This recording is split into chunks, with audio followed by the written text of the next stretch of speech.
سامعین محترم، معززین علاقہ، میں نے آپ کے سامنے قرآن کریم کے 26ویں سپارے کی سورۃ الحجرات کی چند آیتیں تلاوت کی ہیں۔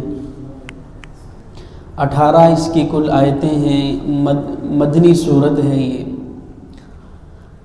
رسول اللہ صلی اللہ علیہ وسلم پر مدینہ میں اتری۔ اس کا نام سورۃ الحجرات ہے۔ حجرات حجرہ کی جمع ہے، اور حجرہ ہمارے اردو زبان میں بھی بولا جاتا ہے، اردو میں بھی اس کو حجرہ کہتے ہیں، پشتو زبان میں بھی حجرہ بولا جاتا ہے، عربی کے اندر بھی حجرہ بولا جاتا ہے، لیکن تینوں میں تھوڑا سا فرق ہے۔ اردو زبان میں حجرہ اسے کہتے ہیں جو ایک چھوٹا سا کمرہ ہو، مخصوص سا چھوٹا سا کمرہ ہو، اسے حجرہ کہتے ہیں۔ اور سرحد کے علاقوں میں حجرہ اسے کہتے ہیں جو ایک بہت بڑا مہمان خانہ ہو، اسے حجرہ کہتے ہیں۔ اور عربی میں حجرہ 4 دیواری کو کہتے ہیں، وہ جگہ جس کی 4 دیواریں ہوں، اوپر چھت ہوں، اسے حجرہ کہتے ہیں۔ اور رسول اللہ صلی اللہ علیہ وسلم کے جو گھر تھے، وہ ہر گھر ایک حجرہ تھا۔ 6 یا 7 گز اللہ کے نبی کا جو گھر تھا اس کا صحن تھا، اور ہر کمرہ 10 بائی 10 ہاتھ لمبا اور 10 ہاتھ چوڑا، یہ کمرے کی لمبائی اور چوڑائی تھی۔ اور اسی طرح جو اوپر کی طرف لمبائی تھی چھت کی، وہ تقریباً 7 گز لمبائی تھی رسول اللہ صلی اللہ علیہ وسلم کے گھروں۔ اور ہر حجرے کی یہی ترتیب تھی، ایک زوجہ کا اسی طرح حجرہ، دوسرے کا، تیسرے کا، چوتھے کا۔ اور یہ رسول اللہ صلی اللہ علیہ وسلم کے زمانے میں بھی باقی تھے، سیدنا صدیق اکبر کے زمانے میں، عمر، عثمان و علی کے زمانے میں۔ پھر جب حکومت آئی ولید بن عبد الملک کی، تو تب انہوں نے مسجد نبوی کے اندر جو وسعت کرنی تھی، اس کے اندر رسول اللہ کے یہ جو گھر تھے، یہ مسجد نبوی کے اندر جو ہے ان کو گرا کر مسجد نبوی کے اندر توسیع کی گئی۔ اس سے پہلے بھی مسجد نبوی کی توسیع ہوئی تھی، لیکن وہ جو ہے وہ چوڑائی، وہ جو قبلے کی طرف اور جو ہے وہ اس سمت کے اندر توسیع ہوئی تھی، لیکن مشرق اور مغرب کی جانب سے نہیں ہوئی تھی۔ پھر جب ولید بن عبد المطلب کا زمانہ آیا، اس وقت جو توسیع ہو رہی تھی تو وہ مشرق اور مغرب کی جانب سے ہوئی، اور رسول اللہ کے یہ جو گھر تھے یہ مغرب کی جانب میں آ رہے تھے، تو لہٰذا ان کو مسجد نبوی کے اندر داخل کر دیا گیا۔ اور جب انہیں توڑ کر مسجد نبوی کے اندر جو ہے وہ مسجد نبوی کی توسیع کی جا رہی تھی، شامل کیا جا رہا تھا، تو مدینہ کے ہر گھر سے رونے کی آوازیں آ رہی تھیں۔ سعید بن مسیب رحمۃ اللہ علیہ فرمایا کرتے تھے کہ کاش رسول اللہ صلی اللہ علیہ وسلم کے یہ گھر اسی طرح باقی رہتے، آنے والی امت کو پتہ چلتا کہ دونوں جہانوں کے سردار کا گھر کس طرح تھا۔ لیکن پھر انہیں جو ہے وہ مسجد نبوی کے اندر جو ہے وہ داخل کر دیا گیا، اس کے اندر شامل کر دیا گیا۔ تو اللہ نے اسی لیے اس سورت کا نام بھی سورۃ الحجرات رکھا ہے، حجرات۔ یا ایھا الذین آمنوا لا تقدموا بین یدی اللہ ورسولہ واتقوا اللہ ان اللہ سمیع علیم۔ اور اس سورت کا شان نزول یہ ہے، حضور صلی اللہ علیہ وسلم کے پاس ایک وفد آیا، بنو تمیم کا وفد تھا، دیہاتی لوگ تھے، اور اللہ کے نبی اپنے حجرے میں تشریف لے گئے، تھکاوٹ کی وجہ سے، آرام کرنے کی نیت سے۔ یہ وفد آیا اور حجرے کے باہر کھڑے ہو کر اونچی اونچی آوازوں سے اللہ کے نبی کو بلانے لگے، اخرج الینا یا محمد، اے محمد صلی اللہ علیہ وسلم باہر نکلیے، ہماری طرف آئیے، کوئی بات کرنی ہوگی یا کوئی کام ہوگا۔ لیکن صحابہ کا تو یہ دستور نہیں تھا، کسی صحابی نے کبھی بھی جناب محمد الرسول اللہ کو یا محمد، اے محمد کہہ کے نہیں پکارا، یا رسول اللہ کہہ کر پکارتے تھے۔ اور اللہ نے قرآن کے اندر بھی کہا ہے کہ تم اللہ کے نبی کو اس طرح نہ پکارا کرو جس طرح تم ایک دوسرے کو پکارتے ہو، اے فلاں اے فلاں۔ تو یہ دیہاتی لوگ تھے، دین کے اندر نئے نئے داخل ہوئے تھے، تو اونچی اونچی آوازوں سے یا محمد اخرج الینا، اے محمد ہماری طرف نکل کر آئیے۔ اللہ کو ان کا یہ انداز بالکل پسند نہ آیا، اور اللہ کے نبی کے اپنی طبیعت کے اندر بہت رحم تھا، وہ بسا اوقات کسی کو ڈانٹتے نہیں تھے، لیکن اللہ رب العزت کو ہرگز یہ برداشت نہ ہوا، اللہ اصلاح کرتے رہتے تھے۔ اس کے متعلق بھی اگلی آیتیں اتری ہیں، ان کو ڈانٹ ڈپٹ ان کی گئی ہے، لیکن اس سے پہلے جب یہ وفد پہنچا تو اس وفد کے اندر بات چیت چلتے ہوئے اختلاف پڑ گیا حضرت ابوبکر اور حضرت عمر رضی اللہ عنہ کا۔ دو لوگ تھے اس وفد کے اندر، ایک تھے اپنا قعقاع ابن معبد ابن زرار، یہ بھی ایک قابل ترین آدمی تھے اس وفد کے، ظاہر ہے اس وفد کو ٹھہرانا تھا تو پھر ان کا کوئی سردار بھی مقرر کرنا تھا۔ اور دوسرے ان میں تھے اقرا ابن حابس، اقرا ابن حارث، ایک یہ رضی اللہ تعالیٰ نے کہ یہ صحابی تھے، یہ دو بڑے قابل آدمی تھے۔ تو حضرت ابوبکر رضی اللہ عنہ کہنے لگے کہ اس وفد کا جو سردار ہو وہ قعقاع ابن معبد ابن زرار ہونا چاہیے۔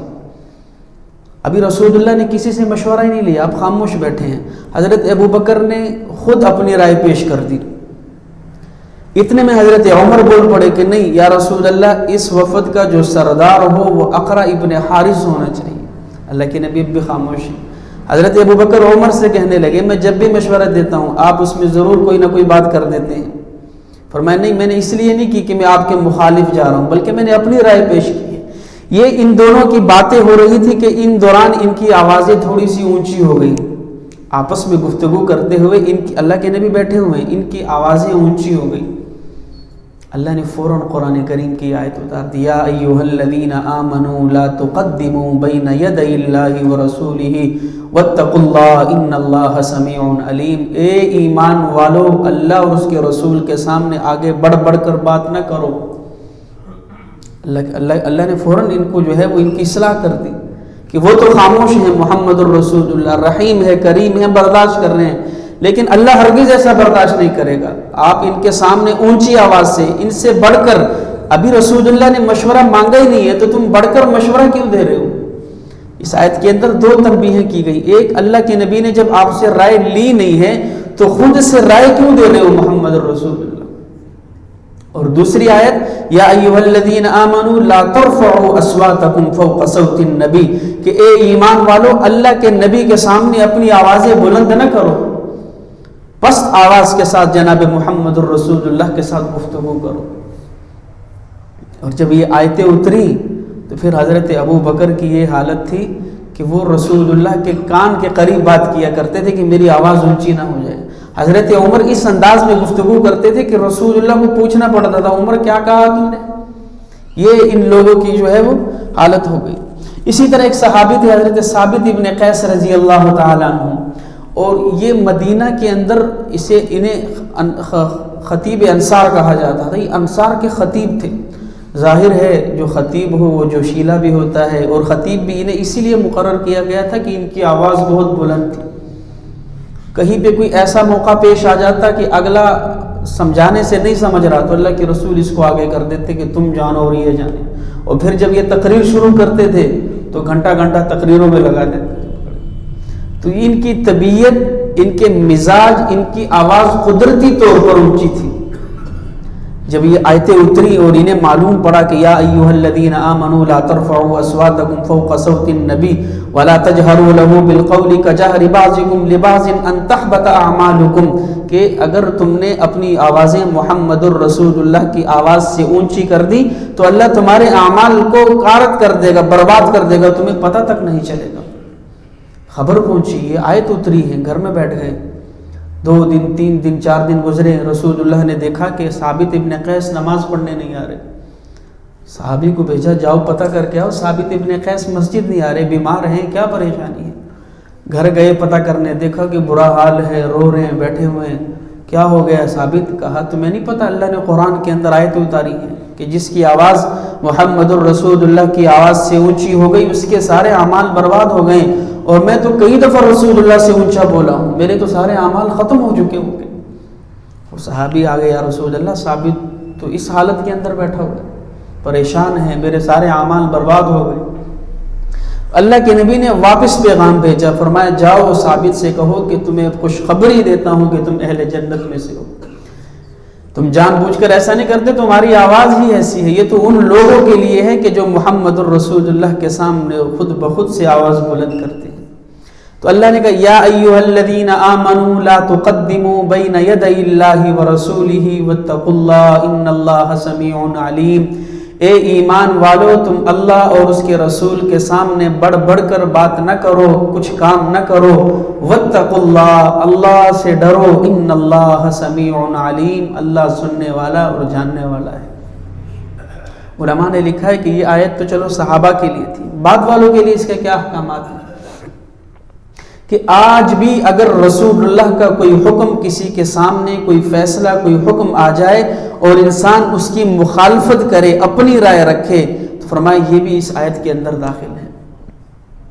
قرآن کا ہر حکم باقی ہے، اگر رسول اللہ کا ایک عمل، رسول اللہ کا ایک حکم آپ تک پہنچا ہے اور آپ جو ہے وہ اس کا انکار کر رہے ہیں یا آپ اس کے اندر اپنی رائے پیش کر رہے ہیں کہ نہیں تب کی بات تھی، آج ایسا ہونا چاہیے، زمانہ چینج ہو چکا ہے، وہ تو صحابہ کا دور تھا، تو یہ بھی اس آیت کا مصداق بن رہا ہے۔ جو رسول اللہ کا حکم، جو رسول اللہ کا فیصلہ، وہ قیامت تک کے لیے ہے اور اس پر ہمارا ایمان ہے اور اسے ہم نے تسلیم کرنا ہے۔ ہم اللہ کے نبی کے حکم کے سامنے اپنی رائے نہیں رکھ سکتے، اللہ کے نبی کے فیصلے کے سامنے اپنا فیصلہ نہیں رکھ سکتے۔ جو اللہ کا حکم ہے، جو اللہ کے رسول کا حکم ہے، وہ ہمارے لیے ایمان ہے، اس پر ہم نے جو ہے وہ عمل کرنا ہے۔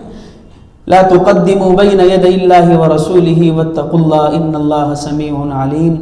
آگے ارشاد فرمایا یا ایھا الذین آمنوا، اے ایمان والو، لا ترفعوا اصواتکم فوق صوت النبی، نبی کی آواز پر اپنی آوازوں کو بلند نہ کرو، ولا تجہروا لہ بالقول کجہر بعضکم لبعض، جس طرح تم ایک دوسرے کو پکارتے ہو، بلاتے ہو، یہ تمہارا آپس کا معاملہ ہے، مگر نبی کے سامنے جب تم جاؤ تو تمہاری آوازیں ان کی آواز سے پست ہو، اونچی نہ ہو۔ اگر تمہاری آوازیں تم نے جان بوجھ کر اونچی کر دی، ان تحبط اعمالکم وانتم لا تشعرون، اللہ تمہارے سارے اعمال کو برباد کر دے گا، وانتم لا تشعرون، تمہیں شعور تک نہ ہوگا، تمہیں علم بھی نہ ہوگا، تمہیں خبر بھی نہ ہوگی، تمہارے اعمال ختم ہو چکے ہوں گے۔ آگے ارشاد فرمایا ان الذین یغضون اصواتهم عند رسول اللہ، اور وہ لوگ جو اللہ جو محمد الرسول اللہ کے سامنے اپنی آوازوں کو پست رکھتے ہیں، فرمایا اولئک الذین امتحن اللہ قلوبهم للتقوی، یہی تو وہ لوگ ہیں جن کے دل اللہ نے تقوی کے لیے آزما لیے ہیں۔ لہم مغفرۃ واجر عظیم، ان کے لیے مغفرت کا وعدہ بھی ہے، ان کے لیے اجر عظیم کا وعدہ بھی ہے۔ تو یہ آیت بعد میں صحابہ کے لیے خوشخبری بھی بنی، دلاسا بھی بنی۔ یہ پہلی آیت کے اندر تنبیہ کی، جب صحابہ سدھر گئے، اپنی آوازوں کو پست کیا، اللہ نے دوسری آیت کے اندر صحابہ کو خوشخبری دی۔ پہلے معاملہ اور تھا، اب تمہاری آوازیں جب نیچی رہیں گی تو اللہ نے ساتھ ساتھ میں ان کو خوشخبری دی کہ اللہ کی طرف سے تمہارے لیے مغفرت کا وعدہ ہے، اللہ کی طرف سے تمہارے لیے اجر عظیم کا وعدہ ہے، اور تمہارے دلوں کو اللہ نے جو ہے وہ تقوی کے لیے آزما لیا ہے، تم کامیاب ہو چکے ہو۔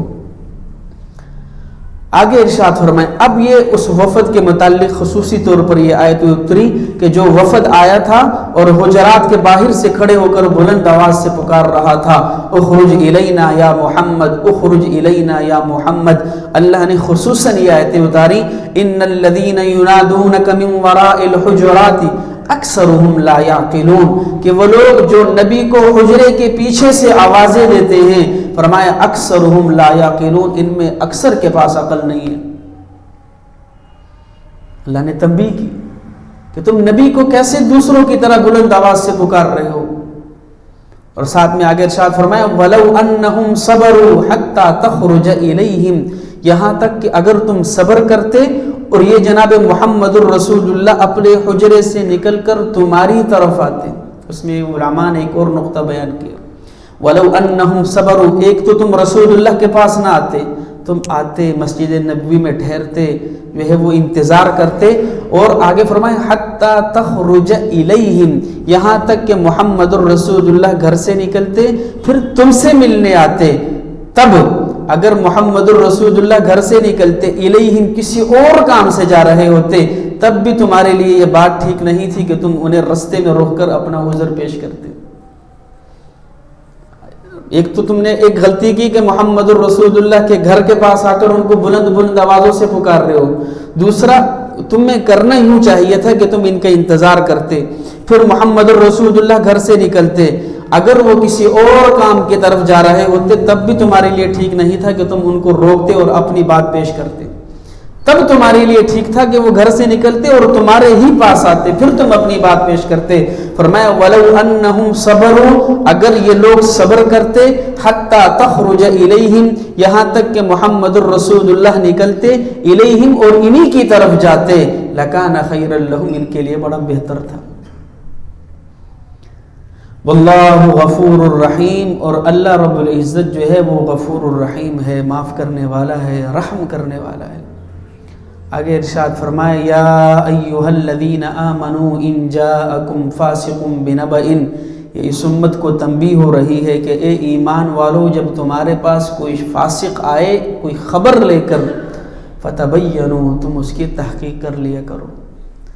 آج اکثر جو لوگوں کے اندر اجاڑ پیدا ہو رہا ہے وہ اسی کی وجہ سے، ایک آدمی نے تمہیں خبر دی بغیر تحقیق کے تم نے اگلے پر الزام لگا دیا، ایک آدمی نے تمہیں خبر دی، تم نے تحقیق نہ کی، بات دل کے اندر بٹھا کے اس کے ساتھ جو ہے وہ تعلق کو چھوڑ دیا، اسی بنا پر گھر اجڑ رہے ہیں، خاندان اجڑ رہے ہیں، تعلقات خراب ہو رہے ہیں۔ ایک آدمی ایک خبر دیتا ہے، تم بغیر تحقیق کے اگلے کے متعلق اپنے دل کے اندر بات لے کر بیٹھ جاتے ہو۔ حضرت علی رضی اللہ عنہ کا قول ہے کہ جب کوئی شخص تمہارے پاس آئے اور اپنی دونوں آنکھیں اپنے دونوں ہاتھوں پر رکھ کر کہے فلاں نے میری دونوں آنکھیں نکال دی ہیں، فرمایا تحقیق کر لیا کرو، کیا پتہ اس نے اگلی کی 4 نکالی ہوں۔ تو اللہ بھی یہی کہہ رہے ہیں یا ایھا الذین آمنوا ان جاءکم فاسق بنبأ فتبینوا، جب کوئی شخص تمہارے پاس آئے، کوئی فاسق آئے کوئی خبر لے کر، تو تم پہلے تحقیق کر لیا کرو۔ ان تصیبوا قوما بجہالۃ، ایسا نہ ہو کہ تمہاری جہالت کی وجہ سے، نادانی کی وجہ سے تم کسی قوم کو نقصان پہنچاؤ، فتصبحوا علی ما فعلتم نادمین، بعد میں تمہیں نادم اور پشیمان ہونا پڑے کہ کاش ہم تحقیق کر لیتے، بات یہاں تک نہ بڑھتی۔ تو اللہ نے زندگی گزارنے کا کتنا بہترین اسلوب بتا دیا ہے کہ جب تمہارے پاس کوئی خبر آئے تو لازماً اس کی تحقیق کیا کرو، بغیر تحقیق کے اگلے پر الزام نہ لگاؤ، بغیر تحقیق کے اگلے کو سزا نہ دو، دونوں طرف سے جب تم نے تحقیق کر لی اس کے بعد فیصلہ کرو۔ ایسا نہ ہو صرف تحقیق پر تم نے اگلے پہ الزام لگا دیا، تعلق چھوڑ دیا، بعد میں تمہیں پشیمان ہونا پڑے گا۔ اور یہ آیتیں اتری حضرت ولید ابن عقبہ، اور عقبہ وہ شخص تھا، عقبہ ابن معبد، یہ وہ شخص تھا جس نے رسول اللہ پر نماز کی حالت میں اوجڑی رکھی تھی۔ اللہ کے نبی جب نماز پڑھ رہے تھے ستانے کے لیے لا کر اوجڑی کمر پہ رکھ دی، کافر مر گیا، لیکن اس کا بیٹا تھا ولید وہ مسلمان ہوا، اور اس کی بیٹی جویریہ وہ مسلمان ہوئی۔ تو ولید جب مسلمان ہوا اللہ کے نبی کے پاس آیا، کلمہ پڑھ لیا، پھر اللہ کے نبی نے ان کو ایک دن زکوٰۃ وصول کرنے کے لیے بھیجا۔ ایک سردار تھے حارث ابن ابی ذرار، یہ ایک قبیلے کے سردار تھے، ان کے پاس بھیجا کہ جاؤ تم حارث ابن ابی ذرار سے زکوٰۃ وصول کر کے لاؤ۔ اور ولید اور حارث کی اس سے پہلے آپس میں ان بن رہی تھی کسی زمانے میں، انہیں اپنی جان کا خوف بھی تھا حضرت حارث سے، لیکن خیر اللہ کے نبی کا حکم تھا، چل پڑے زکوٰۃ وصول کرنے کے لیے۔ آدھے رستے تک گئے، ادھر ان کو خبر ہوئی کہ اللہ کے نبی کا قاصد آ رہا ہے زکوٰۃ وصول کرنے، وہ سارا قبیلہ استقبال کے لیے باہر نکل آئے۔ اب انہوں نے جب ان کو دیکھا کہ رستوں کے اندر کھڑے ہیں اور کسی نے کان بھی بھر دیے کہ وہ تو تم سے بدلہ لینے کے لیے کھڑے ہیں، آدھے سے واپس سواری موڑی اور واپس اللہ کے نبی کے پاس آئے، یا رسول اللہ وہ تو میری جان لینے کے لیے سارا قبیلہ باہر آ گیا۔ یہ خبر انہوں نے آ کے محمد الرسول اللہ کو دی بغیر تحقیق کے۔ اب اللہ کے نبی کے پاس جب یہ خبر پہنچی بڑا افسوس ہوا، خالد بن ولید کو بلایا، فرمایا جاؤ ان لوگوں کی تحقیق کرو، اگر تو وہ مسلمان نہیں ہے تو پھر ہم ان پر حملہ کرتے ہیں۔ حضرت خالد رضی اللہ عنہ وہاں گئے، اپنے بندے چھوڑے، انہوں نے دیکھا کہ مغرب کی اذانیں ہوئی، لوگوں نے نماز پڑھی، عشاء کی اذانیں ہوئی، لوگوں نے نماز پڑھی، فجر کی اذانیں ہوئی، لوگوں نے نماز پڑھی۔ یہ خبر لے کر حضرت خالد وہاں سے روانہ ہوئے، اتنے میں حضرت حارث ابن ذرار وہ زکوٰۃ لے کر خود محمد الرسول اللہ کے پاس پہنچ گئے کہ یا رسول اللہ ہم تو قاصد کا انتظار کر رہے تھے، پتہ نہیں کیوں قاصد آدھے راستے سے واپس چلا گیا۔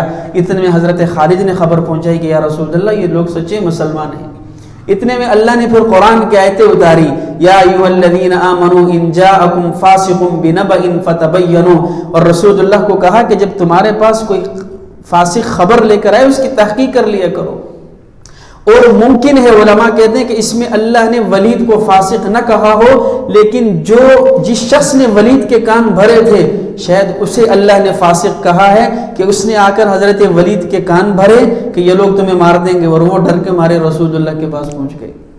تو اللہ نے کہا پہلے تحقیق کر لیا کرو، کیونکہ رسول اللہ تو حملہ کرنے کے لیے تیار ہو گئے تھے کہ اگر یہ لوگ کافر ہیں اور زکوٰۃ کا انکار کر رہے ہیں تو ان کو حملہ کر دو. اگر وہ حملہ کر لیتے، بات کا پتہ نہ چلتا تو بعد میں پشیمان ہوتے، افسوس ہوتے. تو اللہ نے کہا اے میرے نبی جب آپ کے پاس کوئی بھی ایسی خبر آئے پہلے اس خبر کی تحقیق کر لیا کریں.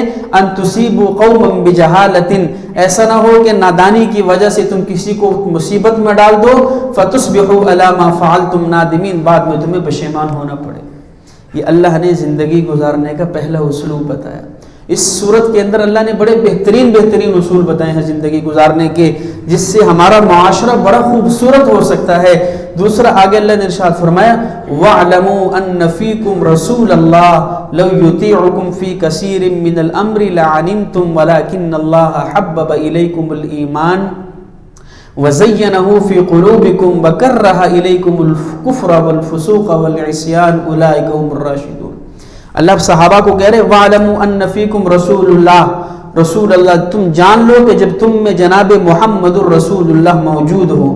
وَاعْلَمُوا أَنَّ فِيكُمْ رَسُولَ اللَّهِ، اے میرے صحابہ تم جان لو کہ جب تم میں محمد الرسول اللہ موجود ہو. لَوْ يُطِيعُكُمْ فِي كَثِيرٍ مِّنَ الْأَمْرِ، اگر وہ اکثر باتوں میں آپ کا کہنا مان لیا کرے، اگر تم جس طرح محمد الرسول اللہ کو مجبور کر رہے ہو کہ ہماری بات مانی جائے، اگر وہ ایسا ہو کہ اکثر باتوں میں وہ آپ کا کہنا مان لیا کرے، لَعَنِنْتُمْ، تم بڑی مصیبت اور بڑی مشکل کے اندر پھنس جاؤ گے. اپنی من مانی نہ کیا کرو.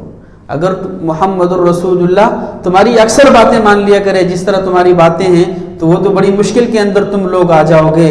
وَلَكِنَّ اللَّهَ حَبَّبَ إِلَيْكُمُ الْإِيمَانَ وَزَيَّنَهُ فِي قُلُوبِكُمْ، لیکن اللہ نے تمہارے لیے ایمان کو پسند فرمایا ہے.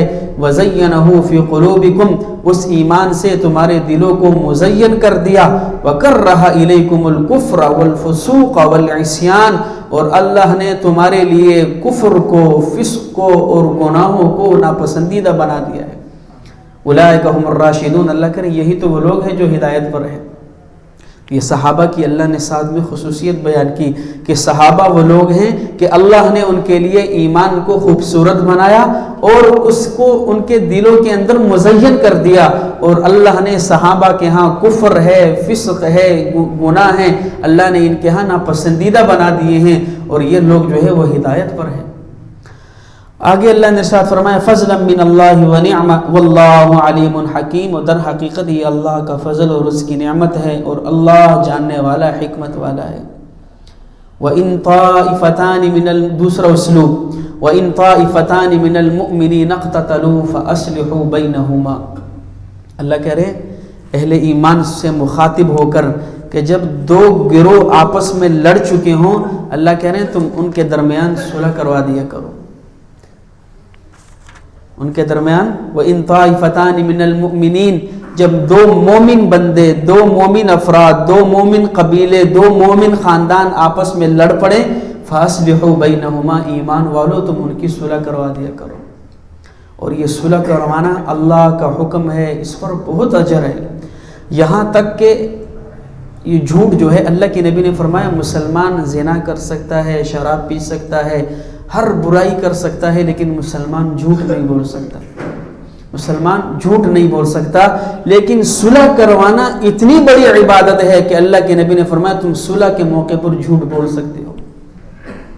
کہ دو مسلمانوں کو آپس میں صلح کروانے کے لیے تم تب جھوٹ بول سکتے ہو. ایک سے جا کر کہا تم فلاں کے متعلق ایسا ذہن رکھ رہے ہو، وہ تو تمہارے متعلق بڑا اچھا گمان رکھتا ہے، وہ تو کہتا ہے یار یہ بہت اچھا آدمی ہے، اس کا ذہن بنایا. دوسرے سے کہا تم اس کو گالیاں دیتے ہو، وہ تو تمہارے متعلق بڑے اچھے خیالات رکھ رہے ہیں، اس کا ذہن بنایا، دونوں کے درمیان صلح کر دی. تو جھوٹ بولنا ایک بہت کبیرہ گناہ ہے، لیکن اس موقع پر صلح کروانے کے لیے جھوٹ بولنے کی بھی اجازت ہے. تو پتہ چلا کہ صلح کروانا کتنی بڑی عبادت ہے. ایک طرف صلح کروانا اتنی بڑی عبادت ہے، دوسری طرف دیکھیں جو ان میں لڑائی کرواتا ہے وہ کتنا بڑا گناہ ہوگا، وہ کتنا بڑا گناہ ہوگا. جس طرح وہ حضرت حضور صلی اللہ علیہ وسلم جب معراج سے آئے تو حضرت عائشہ نے کہا یا رسول اللہ مجھے وہاں کے متعلق کوئی خبر دیجیے. فرمایا عائشہ پوچھنا کسی کو بتانا نہیں تھا لیکن تمہیں اجازت ہے ایک بات پوچھنا چاہتی ہوں میں بتا دوں گا. کہا یا رسول اللہ اپنے ابا سے مشورہ کر کے آ جاؤں. وہ گئے تو حضرت ابو بکر صدیق رضی اللہ عنہ سے پوچھا کہ ابا جان رسول اللہ نے مجھے پوچھنے کا کہا ہے, میں کیا پوچھوں اللہ کے نبی سے؟ تو فرمایا کہ اللہ کے نبی سے پوچھ کر آؤ کہ تمہارے اور اللہ کے درمیان جو راز کی باتیں ہوئی تھی ان میں سے کوئی ایک بتا دے. تو حضرت عائشہ رضی اللہ عنہ آئیں اور کہا یا رسول اللہ وہ آپ کی اور اللہ کے درمیان جو راز کی گفتگو ہوئی تھی مجھے ان میں سے کوئی ایک بات بتا دے. فرمایا تب حضور صلی اللہ علیہ وسلم قربان جاؤں ابو بکر کی فراست پہ. تو فرمایا عائشہ جو کوئی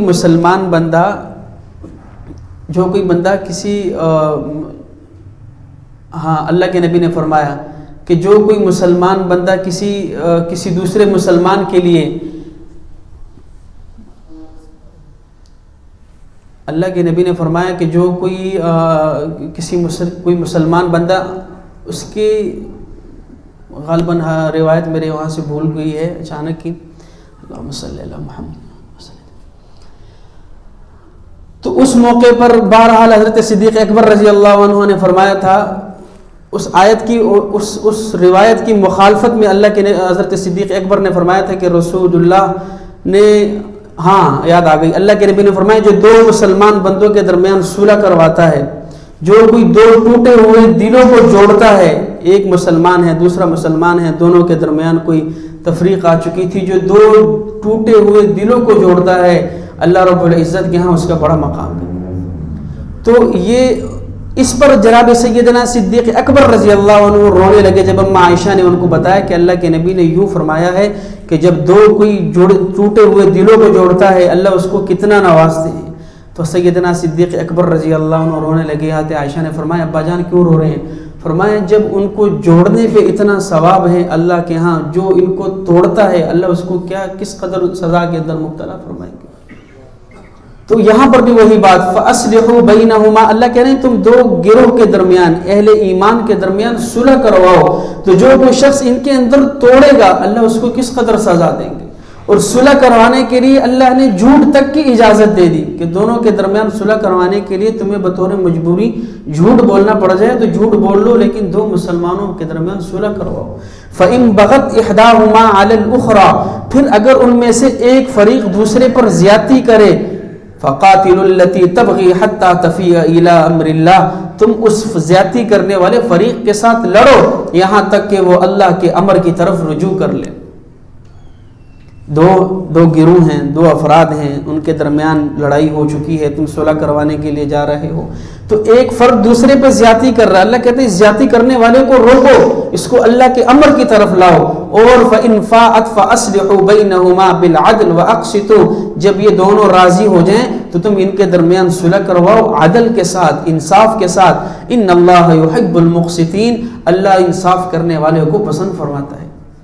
آگے ارشاد فرمائے انما المؤمنون اخوہ فاصلحوا بین اخویکم واتقوا اللہ لعلکم ترحمون, اور بے شک جتنے بھی مومن ہیں وہ سب کے سب بھائی ہیں. فاصلحوا بین اخویکم, بس تم بھائیوں کے درمیان صلح کروا دیا کرو. واتقوا اللہ لعلکم ترحمون, اور اللہ سے ڈرو تاکہ تم پر رحم کیا جائے. تو اللہ نے تمام اہل ایمان کو ایک جسم اور بھائی قرار دے دیا ہے کہ تمام ایمان والے بھائی ہیں اور ان کے درمیان جو ہے وہ تم صلح کروا دیا کرو. آگے ارشاد فرمایا یا ایھا الذین آمنوا لا یسخر قوم من قوم عسى ان یکونوا خیرا منہم ولا نساء من نساء عسى ان یکن خیرا منہن.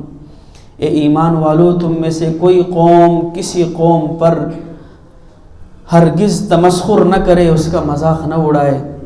یہاں قوم سے مراد علماء نے لکھا ہے مرد ہے, کیونکہ آگے واضح طور پر اللہ نے ارشاد فرمایا ولا نساء من نساء عسى ان یکن خیرا منہن, اور نہ ہی کوئی عورت کسی اور عورت کا مذاق اڑائے. کیا معلوم کہ وہ تمہارے سے زیادہ اللہ کے نگاہ میں زیادہ مقبول ہو, بہتر ہو, پسندیدہ ہو.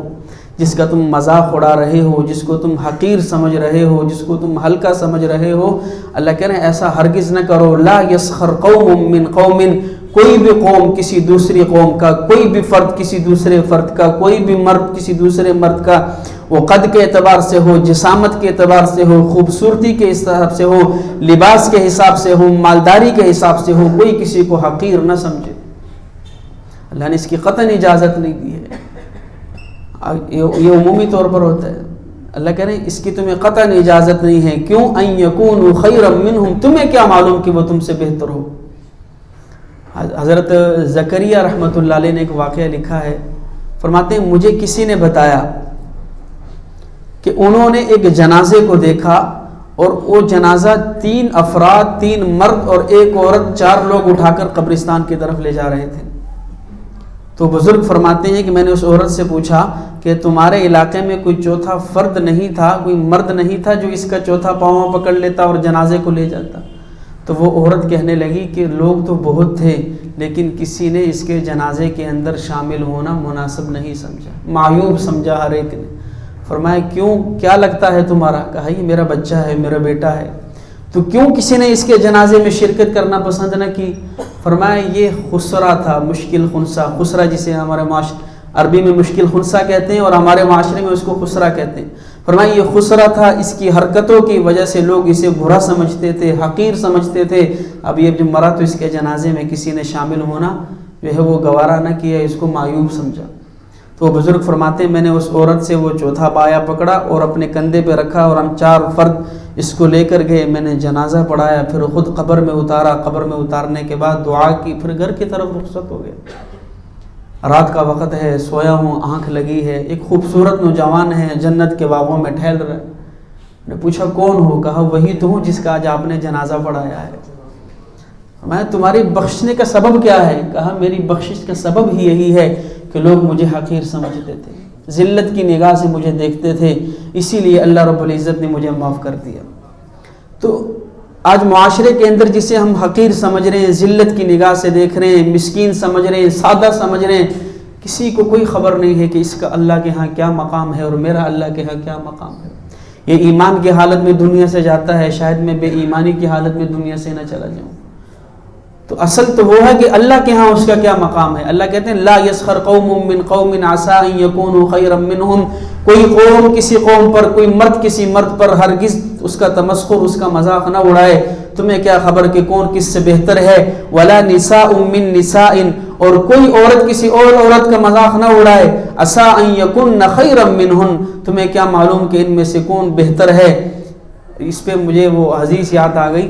رسول اللہ صلی اللہ علیہ وسلم نے ایک دفعہ حضرت زینب رضی اللہ عنہا سے کہا، اللہ کے نبی کی جو بیویاں تھیں ان میں ایک حضرت صفیہ رضی اللہ تعالیٰ عنہ، یہ قد کی بھی چھوٹی تھی، اس سے دوسری عورتیں تانا دیا کرتی تھیں، اور یہ پہلے یہودی تھی، اس کے ماں باپ یہودی تھے، جنگ میں قید ہو کر آئی، اللہ کے نبی پہ ایمان لے آئی، اللہ کے نبی نے ان کے ساتھ شادی کر لی، مسلمان ہو گئی.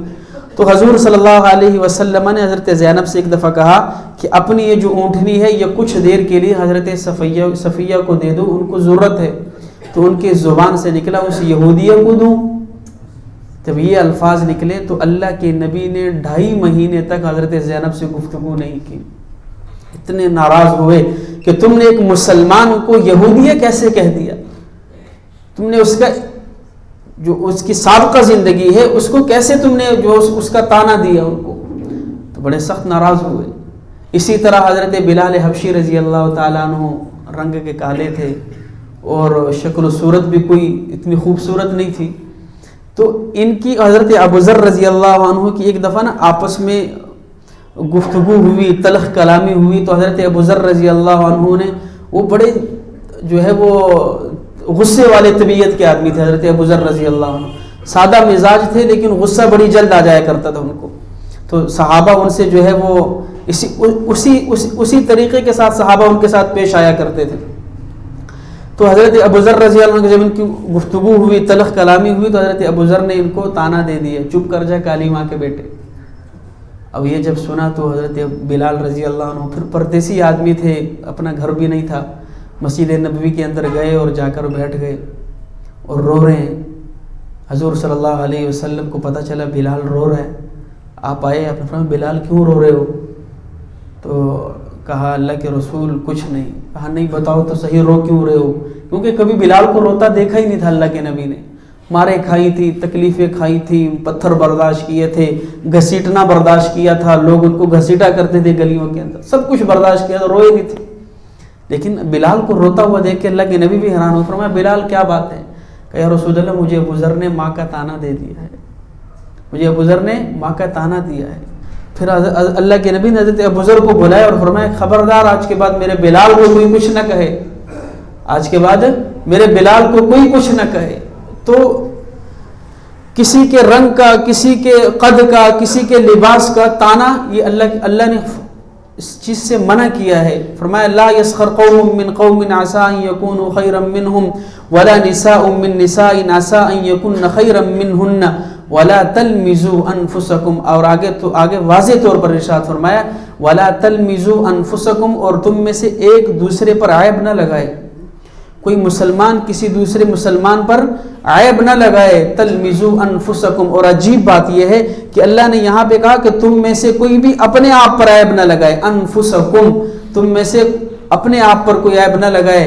اس کی وجہ یہ ہے کہ انفسکم سے اللہ نے اس لیے یہ کہا کہ اللہ کے ہاں سارے ایمان والے جسم واحد کی طرح ہے. بلکہ حدیث میں بھی آتا ہے کہ سارے مسلمان ایک جسم کی طرح ہے. ایک مسلمان کی آنکھ میں تکلیف ہو سارے جسم میں تکلیف رہتی ہے, ایک مسلمان کو تکلیف ہو دوسرے مسلمان کو تکلیف رہتی ہے. تو ایک مسلمان جب دوسرے مسلمان کو طعنہ دے رہا ہے گویا کہ وہ خود اپنے آپ کو طعنہ دے رہا ہے. اور دوسری صورت علماء نے یہ لکھی ہے جب آپ کسی کو طعنہ دو گے تو وہ بھی آپ کو طعنہ دے گا. تو اپنے آپ کے طعنے کا جو سبب بنے ہو وہ تم خود بنے ہو کہ تم نے اس کو طعنہ دیا, اس نے تمہیں طعنہ دیا. ولا تلمزوا انفسکم, تیسرا اصول یہ بتایا کہ تم میں سے کوئی کسی کو طعنے نہ دیا کرے. ولا تنابزوا بالالقاب, اور آگے چوتھا اصول یہ بتایا کہ ایک دوسرے کو برے القابات سے نہ پکارا کرو. اور یہ ہمارے ہاں ہوتا ہے او لمبے, او چھوٹے, او موٹے, جس طرح ہم پکارتے ہیں. اللہ نے اس چیز سے خصوصی طور پر منع کیا ہے. ولا تنابزوا بالالقاب, ایک دوسرے کو برے ناموں سے نہ پکارا کرو.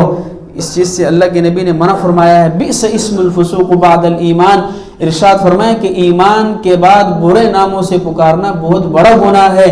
ومن لم یتب فاولئک هم الظالمون, اور جو کوئی شخص اس سے توبہ نہ کرے اللہ کے ہاں وہ ظالم ہے. یا ایھا الذین آمنوا اجتنبوا کثیرا من الظن, اے ایمان والو تم بہت سے گمانوں سے بچا کرو. اے ایمان والو بہت سے گمانوں سے بچا کرو.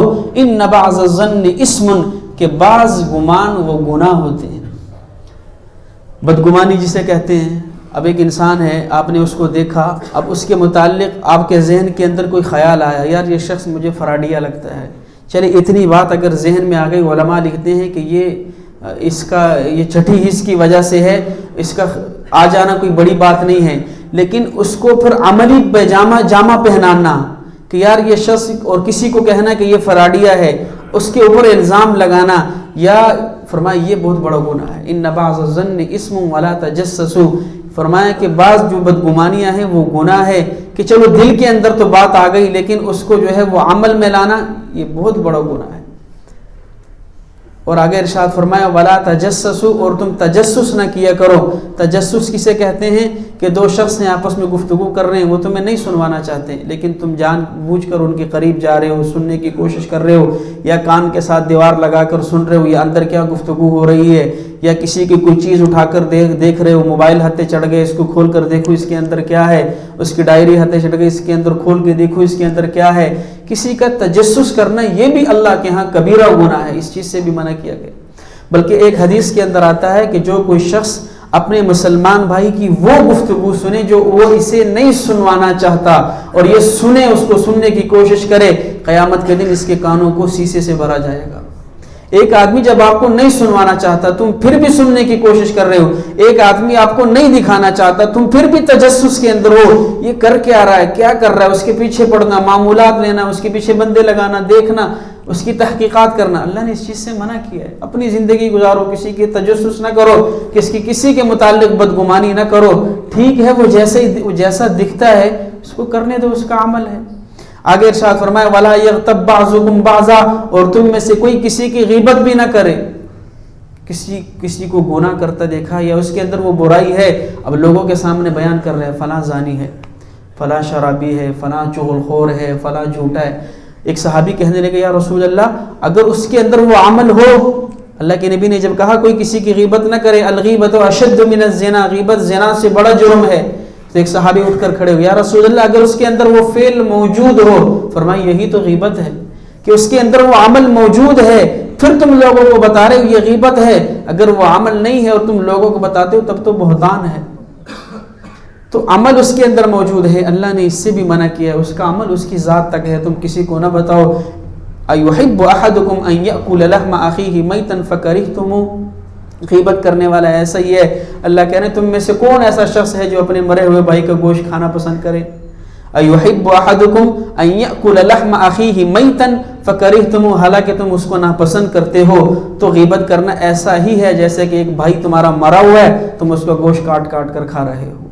وَاتَّقُوا اللَّهَ إِنَّ اللَّهَ تَوَّابٌ رَحِيمٌ، اللہ سے ڈرو، اللہ معاف کرنے والا اور رحم کرنے والا ہے۔ آگے ارشاد فرمایا یا ایھا الناس انا خلقناکم من ذکر او انثی، اے لوگو ہم نے تم کو نر اور مادہ پیدا کیا ہے، وجعلناکم شعوبا وقبائل لتعارفوا، اور یہ جو قبائل ہیں اللہ کہہ رہے ہیں قبیلے اور قبائل ہم نے تمہارے لیے اس لیے پیدا کیے تاکہ تعارف ہو سکے تمہارا، یہ تعارف کے لیے پیدا کیے ہیں۔ میں فلاں قبیلے سے ہوں، میرا خاندان اونچا ہے، تو فلاں قبیلے سے ہے، تیرا خاندان کمزور ہے، تو جو ہے وہ کمیار ہے، تو نیچے درجے کا آدمی ہے، میں راجپوت ہوں، میں بڑے درجے کا آدمی ہوں۔ اللہ کہتے ہیں یہ قبیلے یہ تو اس لیے میں نے بنائے ہیں تاکہ تم لوگ صرف تمہارا تعارف ہو سکے کہ فلاں قبیلے کا ہے، باقی یہ اونچ نیچ اللہ کہتے ہیں اس کا کوئی معیار نہیں ہے میرے نزدیک، رنگ کالا ہے، سفید ہے، قد بڑا ہے، چھوٹا ہے، اللہ کہتے ہیں اس کا میرے ہاں کوئی اعتبار نہیں ہے۔ لتعارفوا ان اکرمکم عند اللہ اتقاکم، اللہ کے نزدیک صرف وہی معزز ہے جو اللہ کے نزدیک سب سے زیادہ ڈرنے والا ہے، جو اللہ سے جتنا ڈرنے والا ہے اللہ کہتے ہیں میرے نزدیک وہ اتنا معزز ہے۔ باقی کوئی کالا ہے، کوئی سفید ہے، کوئی چھوٹا ہے، کوئی بڑا ہے، کوئی کس قبیلے سے ہے، اللہ کہتے ہیں میرے اس کے ہاں کوئی معیار نہیں ہے۔ ان اللہ علیم خبیر، بے شک اللہ جاننے والا اور خبر رکھنے والا ہے۔ قالت الاعراب آمنا، پھر ایک دیہاتی قبیلہ رسول اللہ کے پاس آ کر کہنے لگا آمنا، ہم ایمان لے آئے۔ قل لم تؤمنوا، اللہ نے کہا میرے نبی ان سے کہیے تم ایمان نہیں لائے، ولکن قولوا اسلمنا، بلکہ تم یوں کہو کہ ہم اسلام لے آئے، مسلمان ہو گئے۔ ولم يدخل الايمان في قلوبكم، ایمان تو ابھی تمہارے دلوں کے اندر داخل نہیں ہوا۔ وان تطيعوا الله ورسوله لا يلدكم من اعمالكم شيئا ان الله غفور رحیم، اور اگر تم اللہ اور اس کے رسول کی اطاعت کرتے رہو گے اللہ تمہارے اعمال میں سے کچھ بھی ضائع نہیں کرے گا۔ ان اللہ غفور الرحیم، اللہ معاف کرنے والا اور رحم کرنے والا ہے۔